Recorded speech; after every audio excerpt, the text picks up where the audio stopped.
Halo, selamat pagi anak-anak kelas 7. Bertemu kembali dengan saya Pak Aris di Kalor bagian 4. Ini kompetensi dasarnya. Ini indikator kompetensinya. Hari ini kita masih membahas menemukan nilai besaran pada kalor. Langsung kita ke aplikasinya.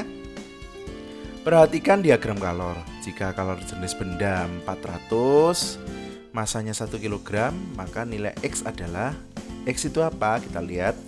Jadi ini diagram kalor. Pak Aris perlu mengingatkan yang sumbu X-nya itu kalornya, satuannya kilojoule. Sumbu Y-nya itu suhu, satuannya derajat Celcius. Kita lihat ini posisinya di atas, di bagian sini, berarti ini suhu akhir, sementara ini suhu awal. Karena ada perubahan suhu, kita menggunakan rumus Q sama dengan MC delta T. Q 6000 dikurangi 2000 dapat dari mana? Jadi 6 dikurangi 2. Tapi karena ini kilojoule dijadikan joule, jadi 6000 dikurangi 2000. 1 M dapat dari mana? Itu masanya 1 kg. 400 C dapat dari mana? Ini kalor jenisnya 400 Joule per kilogram derajat Celcius.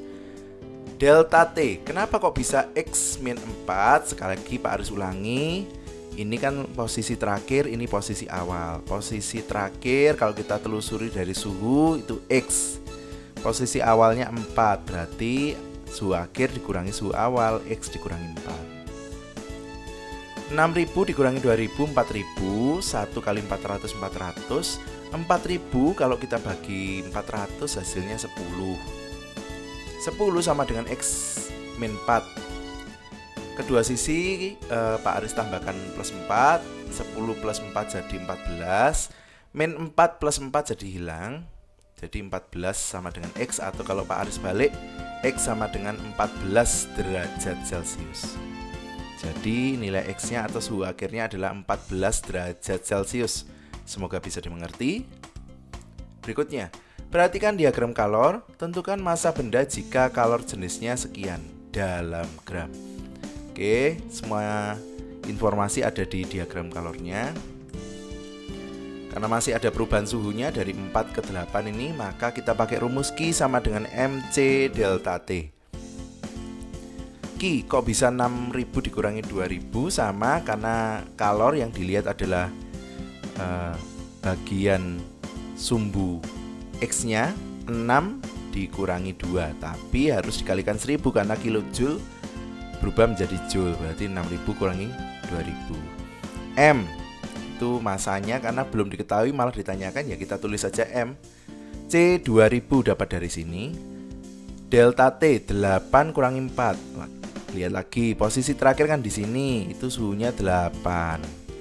Posisi awal di sini suhunya 4, berarti 8 kurangi 4. 6000 kurangi 2000, 4000. 8 kurangi 4, 4. Lalu 4 kali 2000 jadi 8000. Sehingga M adalah 4000 dibagi 8000, alias 0,5 kg. Namun karena diminta jawabannya dalam gram, maka M sama dengan 500 gram.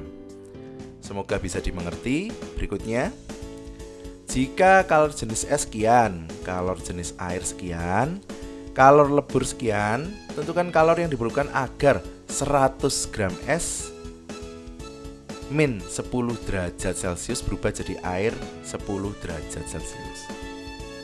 Kalau kita lihat prosesnya itu ada 3. Yang pertama, S naik dari min 10 ke 0, naik suhunya ya. Lalu S berubah dari wujud dari es ke air. Proses terakhir, air naik suhunya dari 0 ke 10. Proses yang A ini membutuhkan rumusan seperti ini. Kenapa kok MC delta T? Karena kan naik suhunya. Kenapa kok S? Karena ini terjadi di S, yang naik suhunya S-nya. S berubah wujud dari S ke air. Q sama dengan ml. Kenapa ml? Karena ini kan prosesnya melebur atau mencair. Berarti harus pakai kalor lebur. Berikutnya Q sama dengan MC air delta T. Kenapa MC delta T? Karena ada perubahan suhu dari 0 ke 10. Kenapa kok pakai air? Karena yang berubah suhunya ini air. Pak Aris, kenapa kok air? Kan ini es loh. Esnya kan sudah berubah menjadi air. Makanya di proses C ini bukan lagi es tapi air. Semoga bisa dimengerti. Ke slide berikutnya. Setelah tahu prosesnya, rumusan yang dipakai berarti kan ada 3 rumus yang ditambahkan semua. Yang pertama MCS delta T seperti yang kita lihat di slide sebelumnya, ml MC air delta T.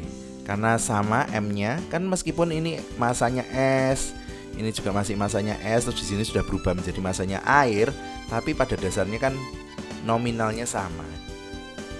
Maka Pak Aris keluarkan sehingga di dalam kurung tinggal CS delta T, L C air delta T. Kita masukkan angkanya, M-nya 0,1 dapat dari 100 gram yang Pak Aris ubah menjadi kilogram, hingga dibagi 1000 0,1. 0,5 dapat dari kalor jenis S. 10 dapat dari, kan tadi berubah dari min 10 ke 0, berarti kan selisihnya 10. 80 dapat dari kalor lebur 80 kalori. C cair 1 dapat dari sini. Delta C 10 dapat dari 0 ke 10, berarti selisihnya 10 kurangi 0. Kalau kita masukkan berarti 0,1 kali 90 atau 9 Joule. Mungkin kalian bertanya, Pak Aris tadi di atas kok pakai Joule, yang ini pakai kal ya? Apa sih bedanya? Jadi Joule dan kalori itu sama-sama satuan dari kalor.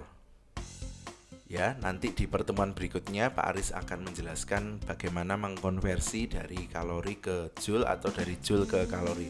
Namun pada dasarnya kalori itu biasanya berpasangan dengan gram, kalau Joule biasanya berpasangan dengan kilogram. Namun tidak ada bedanya sebetulnya karena dua-duanya adalah satuan dari kalor. Semoga bisa dimengerti.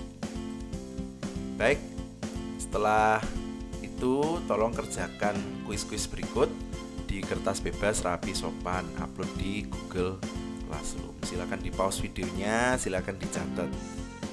Ini nomor 1, ini nomor 2, ini diagramnya, silakan diperhatikan.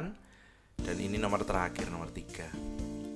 Sekali lagi, kerjakan kuis di kertas bebas rapi sopan, foto, lalu upload ke Google Classroom.